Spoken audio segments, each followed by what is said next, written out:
Yan, Mrs. President daw ako. Ganun ba?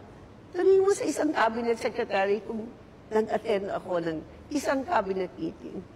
I think when Bong was inaugurated July, his birthday was September. Yes.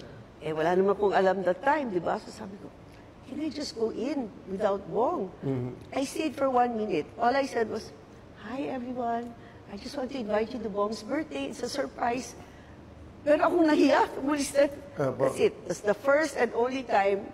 Does that look like a Mrs. President to you? At lahat ng mga appointments ngayon ay ina-attribute po sa inyo. Kayo daw po ang nag-a-appoint. Lahat sila. If I'm in charge of that, lahat sila patay. Ako pa? No. Like recently, Yes, yung governor ng Davao del Norte was suspended and kayo po ang tinuturo doon. Do I even know that governor? I am the worst politician. You know, Bong calls me the ambassador of badwill. Why, honey? Kasi yung mayor, kunyari Mayor Juan, sasabihin, Mayor Kulas, kasi yung pangalan is wrong. I get it wrong.